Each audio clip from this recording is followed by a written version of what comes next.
पूर्व काल में तुंगभद्रा नदी के तट पर एक अनुपम नगर बसा हुआ था। उसमें सभी वर्णों के लोग अपने अपने धर्माचरण करते, सत्य में तत्पर रहते थे। उस नगर में समस्त वेदों का ज्ञाता, श्रौत स्मार्त कर्मों में निपुण एक ब्राह्मण रहते थे जिनका नाम था आत्मदेव। तेज तो ऐसा था मानो दूसरे सूर्य भगवान ही हो। ब्राह्मण तेजस्वी, वैदज्ञ, सत्कर्म अनुष्ठान करने वाला, और कभी उसके दरवाजे से कोई भिक्षुक वापस नहीं लौटा। इतना उदार हृदय वाला, देगा ही कुछ न कुछ। पर पूर्व प्रारब्ध के अनुसार उनकी जो पत्नी थी उनका नाम था धुंधुली। पति का नाम आत्मदेव और पत्नी का नाम धुंधुली था। सुंदरी थी, कुलीन थी, पर लड़ाकू स्वभाव था, अपनी बात पे अड़ जाना। अब वो बड़े ज्ञानी थे, वेदज्ञ, वेद के ज्ञाता, इसलिए वो शांत रहते थे। लड़ाई घर में नहीं होती, वो लड़ने वाली ही बात करती थी, पर वो शांत रहते थे। जब घर में नहीं होती तो पड़ोसी से जाके भिड़ना, जरा जरा से कारण में। क्रूर स्वभाव, बकवादी स्वभाव, गृह कार्य में निपुण लेकिन कंजूस और झगड़ालू प्रारब्ध है। भोग विलास की कमी नहीं थी, खूब संपत्ति थी, घर बढ़िया सुंदर, परंतु सुख नहीं था। क्योंकि जब आत्मदेव घर में आते तो बस उपद्रव, लड़ाई झगड़ा, सब बड़ा नरक समझो। जिसकी घर में अशांति हो, झगड़ा होता हो, बड़ा नरक है। चैन से नमक रोटी खाए, प्यार से जीवे तो गृहस्थी धन्य। और खूब बढ़िया सब व्यवस्थाएं हैं, पर कलह, अशांति, मन नहीं मिल रहा एक दूसरे, ये बहुत धीरे धीरे अवस्था डल गई। कोई संतान ही नहीं हुई। बड़े बड़े पुण्य कर्म किए, खूब दान पुण्य किया, लेकिन संतान नहीं हुई। अब वो ब्राह्मण बड़े चिंतातुर हुए आत्मदेव की, जिसके संतान न हो तो फिर उसको पिंडदान कौन करेगा। गृहस्थी में विचार होता, कुल परंपरागत चलाने वाला तो कोई होना चाहिए। अब वो बड़े चिंतातुर हुए, हर उपाय करके हार गए थे। तो एक दिन उनके मन में आया कि एकांत जंगल में चलते हैं और अपने प्राणों को त्याग देते हैं। क्योंकि घर में जाओ तो कलह है, न कोई संतान है। अब क्या, सब कुछ करके देख लिया, बुढ़ापा आ रहा है, पुत्र तो हुआ नहीं, तो कम से कम पुत्र होता तो कुल परंपरा चलाने। अब क्या, वो ऐसी भावना में थे कि जीवन व्यर्थ है, जंगल को चल दिए। उधर एक सरोवर में प्यास बुझाने के लिए एक महान संत आ रहे थे। जब कोई धर्मात्मा पुरुष दुखी होता है तो भगवान अव्यक्त रूप से संतों से मिला देते हैं। वो सन्यासी महात्मा थे। ब्राह्मण देखा कि वो जब जल पी चुके तो जाके साष्टांग दंडवत किया, शास्त्रों का ज्ञान था, हाथ जोड़कर खड़े हो गए। तो कथम रोदसी विप्रत्वम काते चिंता बलियसी वदत्वम सब्बत सत्वरम मह्यम स्वस्य दुखस्य कारणम। ये लंबी लंबी सांसें खींच रहे हो, उदास खड़े हो, दुखी दिखाई दे रहे हो। देखने से तो लगता है कि तुम ब्राह्मण हो, क्योंकि तेजस्वी हो। क्या चिंता है तुम्हारी जो तुम जल्दी जल्दी श्वासें खींच रहे हो लंबी, और दुख प्रकट कर रहे हो। ब्राह्मण ने कहा, महाराज आखिरी उपाय आप हैं। वैसे तो मैं बताऊं, अपने जीवन से निराश हो चुका हूं। आपको देखा तो आशा बन गई। पूर्व जन्म का कौन सा प्रारब्ध मुझे पता नहीं, पर संतान योग नहीं। अब मेरे पितर गरम गरम आंसू चिंता जनित छोड़ रहे हैं, क्योंकि पिंडदान करने वाला हमारे कुल में कोई नहीं रहा, संतानें नहीं उत्पन्न हुई। बहुत दुखी हो गया हूं। सही बताऊं, मैं आम प्राण त्यागने आया हूं जंगल में। मेरा मन मुझे धिक्कारता है कि तुम्हारा सब कुछ बेकार जब संतान नहीं। और यहां तक कि मैं जिस गाय को पालता हूं वो भी बछड़ा नहीं देती। वो भी बांझ हो जाती है। यहां तक कि जो पेड़ लगाता हूं उसमें भी फूल फल नहीं आते। कितना मैं दुर्भागी हूं, बड़ा भागा हूं। अब मैं अपने प्राण त्यागने आया हूं। और फूट फूट कर रोने लगे। संत का हृदय बड़ा करुणामय होता है। संत चाहे तो नवीन प्रारब्ध तत्काल रच सकते हैं, क्योंकि भगवान के भजन में अपार सामर्थ्य है। उन्होंने अपनी दिव्य दृष्टि से देखा, कहा आत्मदेव ब्राह्मण, पुत्र का मोह तो छोड़ दो, आप विवेक का आश्रय लो, भजन करो। मैं तुम्हारी रेखा को देख रहा हूं, एक जन्म नहीं 7 जन्म तक कोई संतान है ही नहीं। देखो, संतान के पीछे मत पड़ो। राजा सगर, महाराज अंग, बड़े बड़े संतान में बहुत दुख भोगे हैं। अब तुम भजन करो, जंगल में निकल आए, भजन करो, संतान की आशा छोड़ो। ब्राह्मण ने कहा कि मुझे उपदेश नहीं, ये उपदेश नहीं, सब पढ़ा हूं, मुझे पुत्र चाहिए, पुत्र देव, नहीं मैं आपके सामने अभी प्राण त्यागता हूं, मुझे पुत्र चाहिए। ब्राह्मण का ऐसा आग्रह देख करके सन्यासी जी ने कहा कि देखो, विधाता के लेख को कोई मिटा नहीं सकता। चित्रकेतु का चरित्र पढ़ के देख लेना। दैव जिसके उद्योग को कुचल देता है वो सफल नहीं होता। तुम्हें पुत्र सुख नहीं है। उन्होंने कहा फिर हम कह रहे हैं बस अब पुत्र का आशीर्वाद दे ही दो, नहीं तो प्राण त्याग देंगे आपके सामने। सन्यासी जी ने देखा है तुम मानने ही वाले नहीं, तो उन्होंने योग बल से एक फल प्रकट किया, तपोबल से, और कहा लो, योग तो नहीं तुम्हारे पुत्र का, पर मैं ये फल देता हूं, अपनी पत्नी को खिला देना, इससे बड़ा ज्ञानी महात्मा पुत्र पैदा होगा।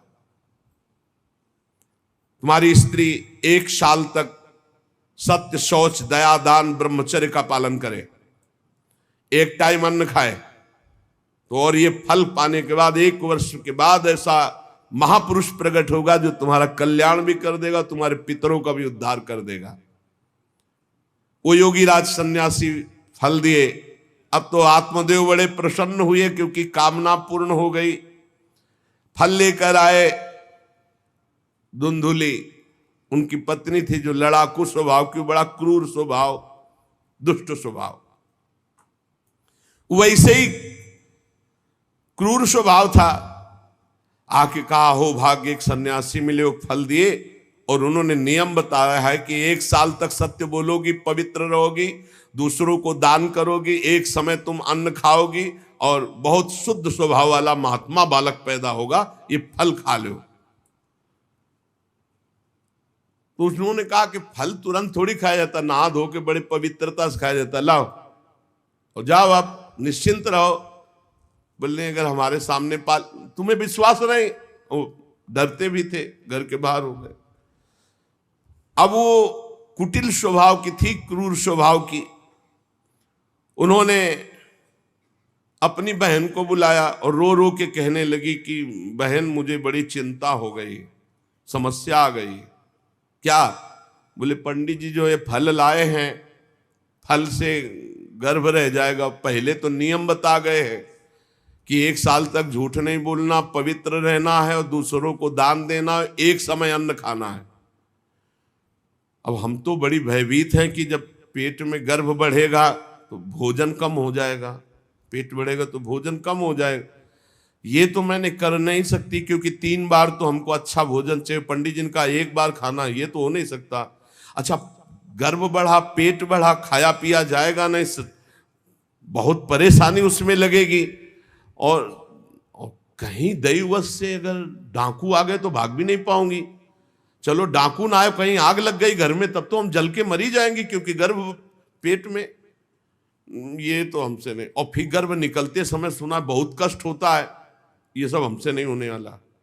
देखो, एक क्रूर स्वभाव की नकारात्मक सोच। और कहीं प्रसव काल में गर्भ टेढ़ा हो गया तो हम तो मरी जाएंगे, ये तो हमसे नहीं होगा। और अगर गर्भ हमारा बड़ा होने लगा और घर में ननद आ गई तो सब माल मता समेटती रहेगी, हम तो कुछ लड़ ही नहीं पाएंगी क्योंकि लड़ने लायक नहीं रहेंगी। ये सब विचार करके उसका ये सब हमसे नहीं होने वाला। तो उनकी बहन ने कहा सोच क्यों करती हो। ठीक इसी समय हमें अनुभव हुआ है 2-4 दिन में, इसी महीने में, कि हमारे पेट में है, तुम हमारे पति को धन दे देना और गर्भवती का नाटक करो, और जब हमारे बच्चा होगा हम तुम्हारे यहाँ पहुंचा देंगे और हम अपने यहाँ शोरगुल कर देंगे कि बच्चा मर गया, कौन देखने आता है, और पति को पैसा दे देना। हाँ, ये तो बढ़िया बात रही, बढ़िया विधान बन गया, जैसे को तैसे मिले तो बढ़िया विधान बन गया। तू गर्भवती का नाटक कर आज से कि फल पा लिया और मैं गर्भवती हो गई, मैं अपने बालक को मरा घोषित कर दूंगी, और ये जो फल लाए हैं इसकी परीक्षा के लिए जो गऊ है उसको उपवा दो। जैसा उनकी बहन ने कहा था वैसे ही धुंधुली ने सब कर दिया। देख लो, कहा था स्वामी जी ने तुम्हारे 7 जन्म बालक नहीं, तो देखो बुद्धि कैसी खराब हुई, गाय को पवा दी। अब जब उसकी बहन के पुत्र हुआ तब तक वो कपड़ा पड़ा पेट में लगा के नाटक करती रही होगी कि हमारे गर्भ है। फिर एकदम घोषणा कर दी जब वो पुत्र रातों रात पहुंच गया कि हमारे संतान हो गई। उसके पिता को अच्छा धन दे दिया, वो धुंधुली को ला करके बहन का बेटा दे दिया। आत्मदेव तो बहुत आनंद हो गए, जान ही न जाए नारी गति भाई। उनको क्या पता कि घर में क्या रहस्य हुआ, वो तो बहुत सुखी हो गए कि संत भगवान के द्वारा दिए हुए फल से हमारे पुत्र हो गया। बड़ा आनंद, बड़ा उत्सव मनाया, बालक के जात कर्म संस्कार कराए, खूब दान पुण्य किया, मांगलिक कृत्य किए। धुंधुली ने अपने पति से कहा कि पता नहीं क्या कारण मेरे वक्षस्थल में दूध तो है नहीं, और अभी नया बालक है, बिना मां के दूध के जीवित नहीं रहेगा, तो हमारी बहन के बालक हुआ था पधार गया है, उसको बुला ले क्या। अरे उन्होंने कहा बिल्कुल बुलाओ, हम और पैसे देंगे, स्वागत करेंगे, हमारा बच्चा पुष्ट होना चाहिए। बहुत बुद्धि लगाते क्रूर स्वभाव के लोग, कैसा एकदम फिट कर लिया विधान। अब उसको बुला लिया बालक का पालन पोषण करने के लिए पैसे के बाद, और वो असली मां तो वही है ही है। पुत्र की रक्षा के लिए जो जो कहा आत्मदेव ने वो सब स्वीकार कर लिया। 3 महीने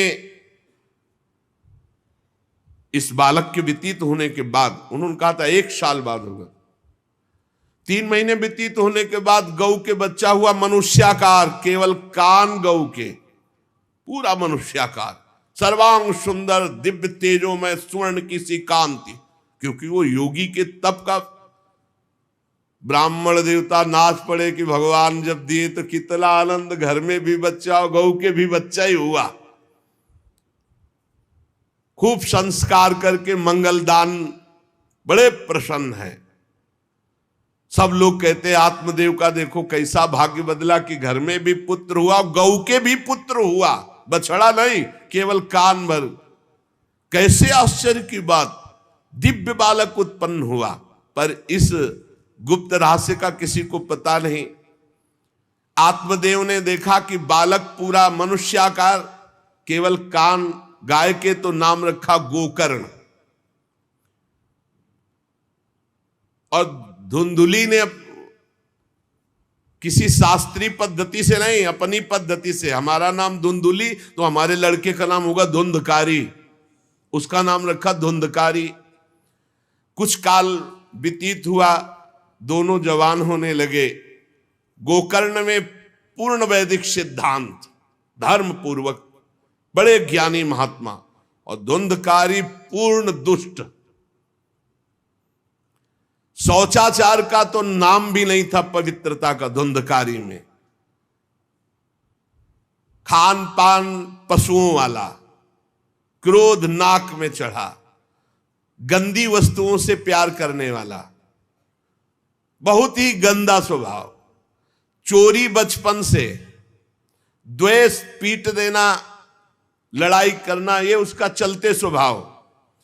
दूसरों के खेती में आग लगा देना, घरों में आग लगा देना, गौशाला में आग लगा देना। जैसे किसी का बालक खेल रहा है, आसपास देखा कोई, उठाया कुएं में फेंक दिया।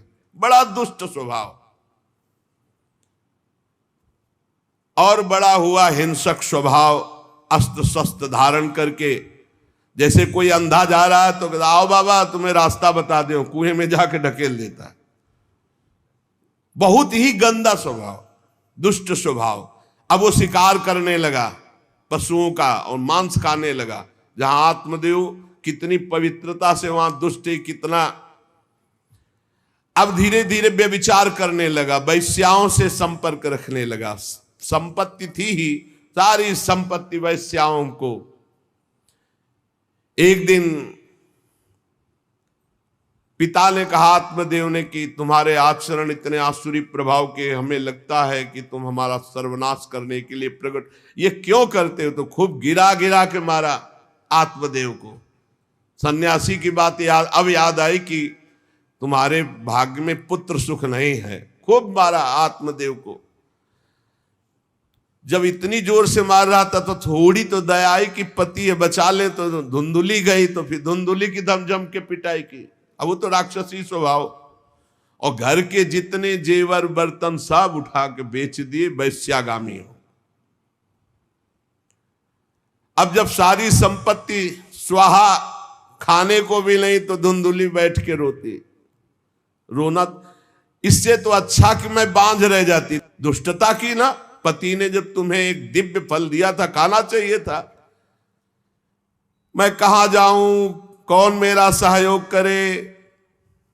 बड़ी विपत्ति, बड़ा दुख, न खाने को न पीने को। अतरे दिन पिटाई करता धुंधकारी, आत्मदेव की भी और धुंधुली की भी। पिता बैठ के रो रहे थे। मैं सन्यासी की बात मान जाता तो गोकर्ण जी आए और उन्होंने कहा पिताजी, आप जैसे विद्वान पुरुष को ऐसा शोक करना उचित नहीं। तुम शास्त्र के ज्ञाता हो, तुम्हें चाहिए कि संसार की असारता का तो थोड़ा विचार करना हो। ये दुख रूपी मोह में फंसकर आप एक अज्ञानी पुरुष की तरह रो रहे हो, पिट रहे हो। पिताजी, क्या शास्त्रों में नहीं पढ़ा पुत्र किसका, धन किसका, पत्नी किसकी, शरीर किसका? ये मोह के कारण अज्ञानी जन रात दिन दीपक की तरह जल रहे। पिताजी, न सुख इंद्र को है, न चक्रवर्ती राजा को है। सुख है तो एकांत में भगवान का भजन करने वाले को है। ये देखो गोकर्ण, ये मुंचा ज्ञानम प्रजारूपम मोह तो नरके गति। ये नरक जाने वाली बात, पुत्र के मोह में फंस करके आप छोड़ो इसे, आपका शरीर नष्ट हो जाएगा। इसलिए मेरी प्रार्थना मानो, आज से निकलो घर से और वन में जाओ, भगवान का चिंतन करते हुए जीवन व्यतीत करो। गोकर्ण जी के वचन सुनकर आत्मदेव वन में जाने के लिए तैयार हो गए। उनका बेटा, आज तक तो कभी वन में तपस्या भजन किया नहीं, बड़ा शरीर से राग है, क्या करूं, कैसे भगवत प्राप्ति करूं?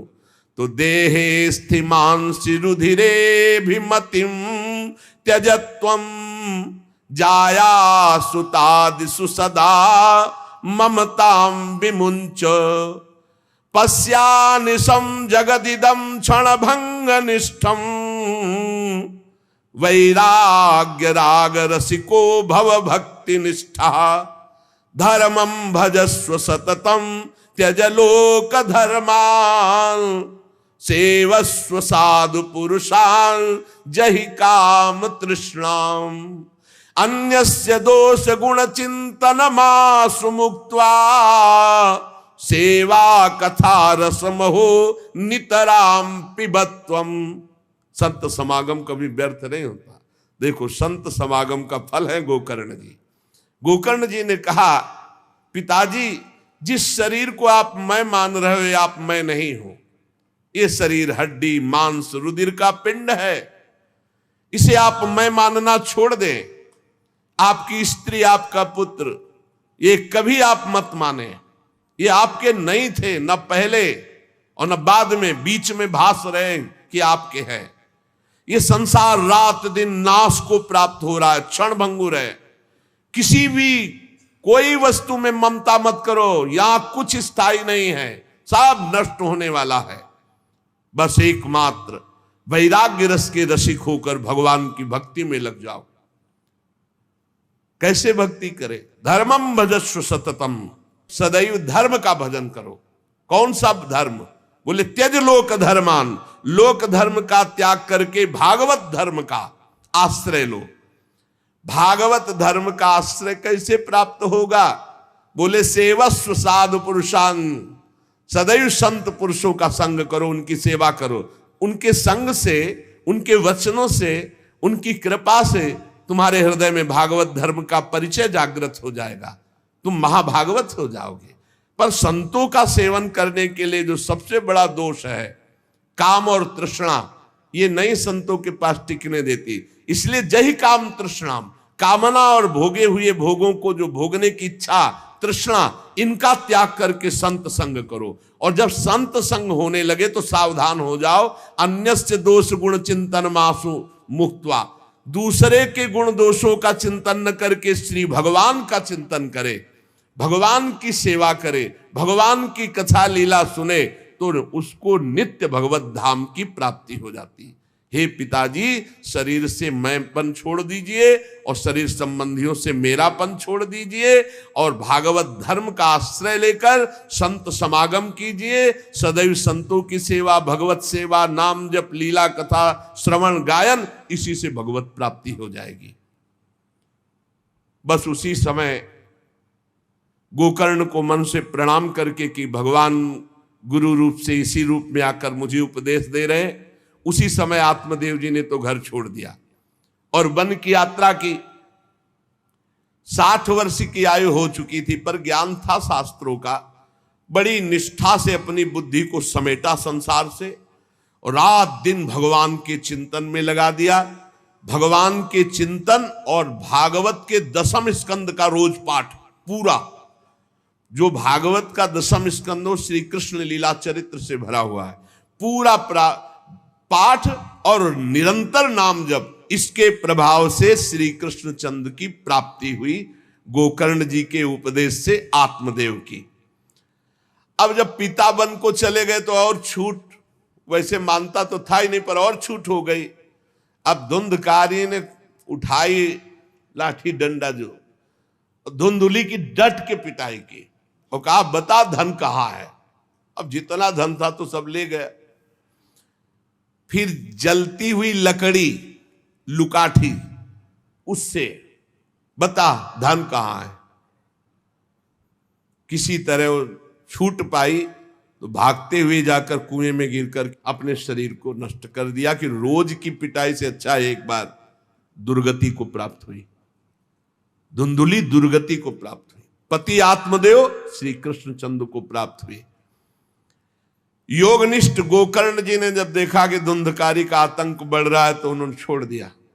जो ज्ञानी पुरुष होते प्रपंच नहीं स्वीकार करते, उनको कोई सुख दुख इससे नहीं, उदासीन भाव से तीर्थ यात्रा को निकल गए।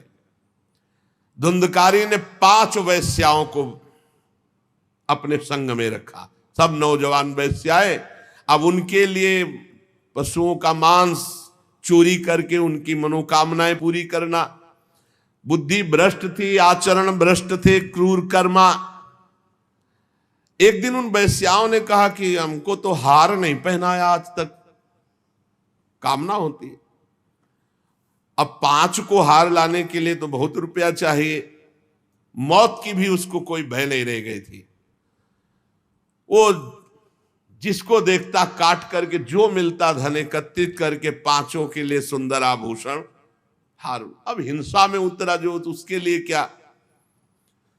स्त्रियों ने सोचा कि नित्य नवीन चोरी करता है, आज हमने हार के लिए कहा तो 5 के लिए व्यवस्था कर दिया। पकड़ा जाएगा, जब ये पकड़ा जाएगा तो राजा इसे फांसी देंगे, तो हमको भी 5 को फांसी मिलेगी। मरना तो है ही है ना इसे। 5 ने विचार किया, मरना तो है ही, राजा फांसी देगा तो हम ही फांसी दे देती, तो कम से कम हम तो बच जाएंगे। बुरे कर्म का बुरा ही परिणाम होता है, कुछ भी कोई कर ले। धुंधुली कुएं में शरीर त्याग करके दुर्गति को प्राप्त हुई। ये जब जिन वैश्याओं के लिए प्राणों की बाजी लगा करके सब कुछ ला रहा, जानते उनका प्लान क्या बना? कि ये चोरी करता है, पकड़ा जाएगा, फांसी की सजा होगी, मारा ही जाएगा, और जब ये पकड़ा जाएगा तो हम भी पकड़ी जाएंगी, तो फांसी की सजा इसको होगी, तो वही हम दे देती है, तो हम तो बच जाएंगी, और सारा धन लेके रात्रि में निकल लेंगी पांचों ने गुप्त रूप से ऐसा संकल्प बना लिया। धुंधकारी सो रहा था, पांचों गए, अब 5 हैं, हाथ पैर 4 ही तो है, पैर 2 और 2 हाथ, 4 उसमें लग गई, और एक जो है रस्सी से पूरा चारपाई पे बांध दिया। और जब उसकी आंख खुली तो रस्सी गले में डाल करके फांसी लगा रही, पड़े पर वो बहुत पापी आदमी, जल्दी मरने वाला तो था नहीं, खूब गला दबाया। अब बड़ी चिंता हुई वैश्याओं को कि अगर मरेगा नहीं तो हमें काट डालेगा ये। तो रसोई से जो कोयला जला हुआ आग था उसके मुंह में भर, बगार बगार के शमशी से, अरे पापी की बहुत दुर्गति होती, दहकते हुए अंगारे उसके मुंह में, और खूब कस के गला दबा, छटपटा कर पीट के मार डाला धुंधकारी को। और उसके शरीर को वहीं घर में एक गड्ढा बना के पांचों ने गाड़ दिया, और वो सारा माल मता पैसा सब कुछ उनको पता था। स्त्रीणाम नैतु विश्वासम दुष्टानाम कारेत बुधा, विश्वासे यह स्थितो मूढ़ा सदुखई परिभूयते। शास्त्र कहता है जो व्यभिचारिणी दुष्ट स्वभाव वाली, जो केवल अर्थ पर दृष्टि रख करके धर्म का त्याग करने वाली है, स्त्रीणाम नैतु विश्वासम दुष्टानाम कारेत बुधा, ऐसे दुष्ट आचरण, चाहे स्त्री हो चाहे पुरुष, ऐसे दुष्ट आचरण वाले को कभी विश्वास पात्र नहीं बनाना चाहिए। और दूसरी बात करें, विश्वासे या स्थितो मूढ़ा सा दुखा परिभूयते, जो विश्वास करेगा अंत में मारा जाएगा, पर विश्वास पक्का हो जाएगा। क्यों? सुधामयम बचो, अमृतमय वचन, विश्वास हो जाएगा। सुधामयम बचो यासाम कामिनाम रसवर्धनम, हृदय में काम रसवर्धन, हृदयम क्षुरधाराभाम प्रिय को नाम योषिताम। बहुत सावधान, उन दुष्ट स्त्रियों ने बहुत तरह से मार करके धुंधकारी, मुंह में अंगारा, गले में रस्सी, मार डंडों से मार के मार डाला, बहुत बुरी तरह मारा धुंधकारी को। अब जब दिन में निकलना चाह तो लोग, आज धुंधकारी नहीं देखा, बोले प्रीतम किसी कार्य से बाहर गए हैं, और असर लगाकर पांचों माल मत्ता लेके भाग गए। बहुत सावधान। संहृत्य वित्तम तायाता कुलटा बहुभर्तिका, धुंधकारी बभूवात महान प्रेतः कुकर्मतः। जो कई पुरुषों से सहवास करती हैं, या कई स्त्रियों से जो सहवास करता है, ऐसा अपवित्र हो जाता है कि उसके छूने मात्र से पुण्य नष्ट हो जाते हैं। फिर ये तो उनके संग से ही रह रहा था, उसे वैश्या उसे ही कहते हैं। उन वैश्याओं के संग से सारे सुकृत नष्ट हो चुके थे, महान पाप का स्वरूप हो गया था, और वो सब भाग चुकी थी। तो धुंधकारी को भयंकर प्रेत योनि की प्राप्ति हुई, प्रेत योनि, भयंकर प्रेत योनि। अब वो बवंडर रूप, जो चक्रवात जैसे बवंडर देखते हो ना, वो रूप धारण करके 10 दिशाओं में भटकता। और प्रेत को स्वयं से पानी पीने के लिए कोई सुविधा नहीं, ऐसा नहीं नदी के किनारे रह रहा तो पानी पी लेगा, वो किसी को पकड़ेगा तब उसके द्वारा जो उसको पानी पिलाया जाएगा वो उसको मिलेगा। ऐसे पानी नहीं पी सकता, ना कुछ खा सकता है, ना कहीं विश्राम कर सकता है, वो बस हा दई चिल्लाता हुआ, रोता हुआ भटकता है। प्रेत योनि बड़ी भयानक होती है। जब तीर्थ यात्रा करके गोकर्ण जी लौटे तो सुना कि धुंधकारी का लापता और मार डाला गया। तब उन्होंने फिर गया गए और वहां पिंडदान किया धुंधकारी के लिए भी। बड़े महात्मा थे गोकर्ण, श्राद्ध किया और काफी तीर्थों में मंत्रानुष्ठान किया कि इसका कल्याण हो जाए। ये सब करके लौट आए अपने पिता आत्मदेव के घर में। रात्रि में कोई देख ना पावे इसलिए सीधे अपने घर में गए और शयन किया। और वहीं गड़ा था धुंधकारी, प्रेत आत्मा बन के वो मड़रा रहा था। वही प्रेत आत्मा ऐसे को नहीं छूती जो भगवान का भजन करते। देखो अब जे धुंधकारी ने देखा कि गोकर्ण आए हैं तो उसको तसल्ली हुई कि महात्मा हमारा कल्याण कर देगा। और वो प्रकट हुआ, भेड़ा बना। धुंधकारी पहले भेड़ बना बड़ा, और ऐसे गोकर्ण जी ने देखा कि दरवाजा तो बंद था, भेड़ कहां से आ सकता है। तुरंत भैंसा बन गया, तुरंत इंद्र रूप धारण कर लिया, भयावा प्रिय, ऐसे कई रूप बदल बदल। तब उन्होंने कहा ये विपरीत अवस्था, इसका मतलब ये प्रेत है। क्योंकि ऐसी विपरीत निंदनीय और बंदनीय दोनों रूप धारण कर रहा है, दुर्गति को प्राप्त हुआ प्रेत आत्मा है।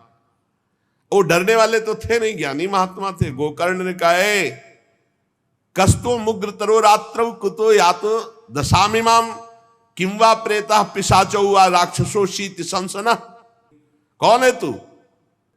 प्रेत है, पिशाच है, राक्षस है, क्या है ये? क्या नाटक कर रहा है? कभी भेड़ बनता है, कभी भैंसा बनता है, कभी इंद्र बनता है, कभी ये रूप। कौन है तू? ये अधोगति को प्राप्त कैसे हुआ तू? गोकर्ण जी डरे नहीं। अगर सच्चा महात्मा न हो तब तो भयभीत हो जाए। गोकर्ण जी सच्चे महात्मा है। अब वो चिल्ला चिल्ला के केवल रो रहा, एक शब्द भी नहीं बोल पा रहा। तो गोकर्ण जी समझ गए अधिक पाप होने के कारण ये बोल नहीं सकता। तब अंजलि में जल लिया और कई मंत्रों का जाप किया और फिर उसके ऊपर फेंका। जे भी फेंका तब बोल पाया, भैया मैं आपका भाई धुंधकारी हूं, बचा लो, मेरी भारी दुर्गति हो गई। मैं तुम्हारा भाई हूं, मैं धुंधकारी हूं। अब मुझे बहुत कष्ट हो रहा, पश्चाताप हो रहा, मैंने सब कुछ नष्ट कर दिया, धर्म भ्रष्ट पापाचारी। अब मेरी बड़ी दुर्गति है, उन कुलटा वैश्याओं ने मुझे तड़पा तड़पा करके मारा है, मैं कुछ कर नहीं सकता इस समय।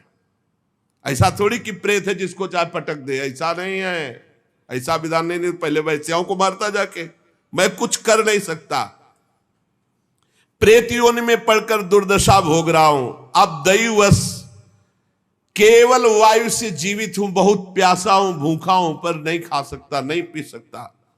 आप दया समुद्र भैया मेरा उद्धार करो। गोकर्ण ने कहा कि तुम्हारा उद्धार तो हो जाना चाहिए, तुम्हारे लिए तो मैं गया में गया, वहां श्राद्ध दिया, तीर्थों में भी अनुष्ठान किया, फिर तुम्हारा प्रेतियों से उद्धार कैसे नहीं हुआ? तो उनका भैया एक दो बार गया श्राद्ध से मेरा कुछ नहीं होने वाला, बहुत पापी हूं, बहुत बड़े बड़े पाप किए हैं, कोई दूसरा उपाय सोचो। छोटे मोटे पिंडदान से, दान पुण्य से मेरा उद्धार होने वाला नहीं, बहुत स्टॉक है हमारे पाप का। तुमको हम बताएं सैकड़ों बार गया श्राद्ध करो तो भी मेरा कल्याण नहीं हो सकता, ऐसा मैं पापी हूं, कोई दूसरा उपाय सोचो। गोकर्ण जी ने कहा सैकड़ों गया श्राद्ध से तुम्हारी मुक्ति नहीं हो सकती, तो तुम्हारी मुक्ति असंभव है। कहा भैया मैं तुम्हारे चरणों में पड़ा हूं, मुझे मेरा उद्धार करो। तो कहा ठीक है, तुम अभी इस घर से निकलो, कहीं और रहो, हम जब तुम्हें बुलाएं तब आ जाना, जाओ हटाओ, हमारे इस घर से हटो। हटा दिया उनको। गोकर्ण जी की आज्ञा पाकर धुंधकारी बाहर भटक रहा है। रात भर विचार किया कि इसका कल्याण कैसे होगा, जब सैकड़ों गया श्राद्ध से कह रहा उद्धार नहीं होगा। अब जब प्रातः काल हुआ, दरवाजा खुला तो बहुत से विज्ञजन आकर के गोकर्ण जी से मिले। गोकर्ण ने सबसे सलाह की कि क्या हो सकता है, ऐसे ऐसे स्त्रियों ने उनको मारा और वो प्रेत योनि को प्राप्त हुए। जो लोग विद्वान थे, योगनिष्ठ थे, वेदज्ञ थे, उन्होंने कई शास्त्र पाठ आदि की बातें बताई, सबने, पर सही उत्तर नहीं मिला। गोकर्ण जी महान तपस्वी थे। गोकर्ण जी ने प्रातःकाल स्नान करके अर्घ दे रहे थे, बोले औरों से क्या पूछना, सीधे सूर्य भगवान से पूछे। मंत्र का उच्चारण करते हुए सूर्य भगवान को स्थगित कर दिया, रोक दिया।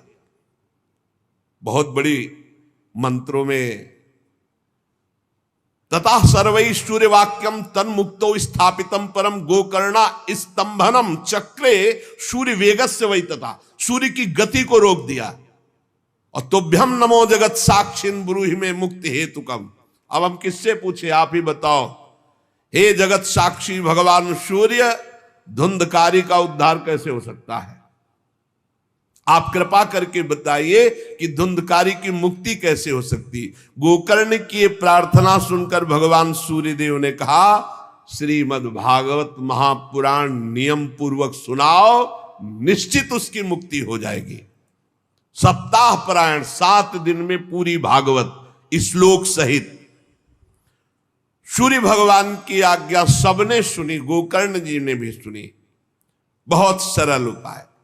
गोकर्ण जी ने निश्चय किया, मैं स्वयं सुनाऊंगा और उसका उद्धार करूंगा। अब तो कथा का समय निश्चित किया। बहुत से लोग कथा सुनने के लिए वहां पहुंचे। जब सुना कि भगवान की कथा सब पापों का नाश कर देती है, तो बहुत से लोग, पापी पुण्यात्मा जो भी, सबको बैठने की उचित व्यवस्था की गई।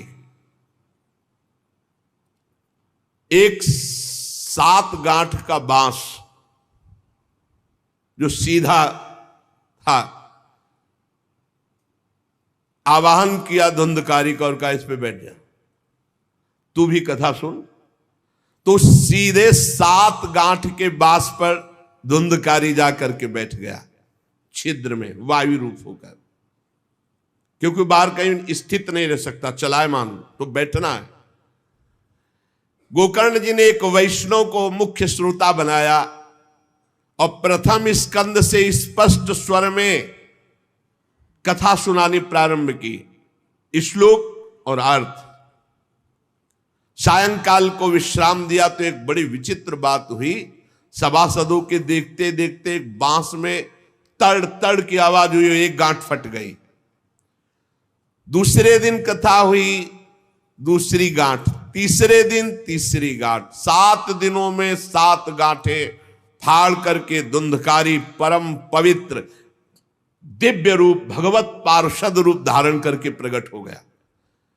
धुंधकारी का श्याम वर्ण पीतांबर धारण के, तुलसी की माला, सिर पर मनोहर मुकुट, कानों में कमनी कुंडल, सामने आकर गोकर्ण को प्रणाम किया और कहा, भाई अब मैं भगवत पार्षद बन गया, प्रेत योनि से मुक्त। 7 दिन में भयंकर पापात्मा धुंधकारी श्री भगवान की चर्चा सुनने के कारण भगवत स्वरूप हो गया। ओहो, कितना प्रेत पीड़ा मैं सह रहा था, एकमात्र श्री कृष्णचंद्र जी की लीला कथा सुनने मात्र से मैं भगवत स्वरूप हो गया हूं। भैया, मैं कैसे आपका उपकार करूं? मैं निंदनीय से निंदनीय पाप कर्म करने वाला कैसा उज्जवल स्वरूप प्राप्त कर लिया। भला मोह पूर्वक लालन पालन करने वाले शरीर को जो हष्ट पुष्ट करते हैं, उन्होंने भगवान का नाम जप नहीं किया, चर्चा नहीं सुनी, तो जीवन किस काम का? इसके पोषण के लिए पाप कर्म कर रहे हो और वृद्धावस्था आने वाली परिणाम में दुख, रोगों का दुख, भोगों की कामना का दुख, क्या क्या दुख, इसकी क्या गति होगी? गाड़ दिया जाएगा या जला दिया जाएगा।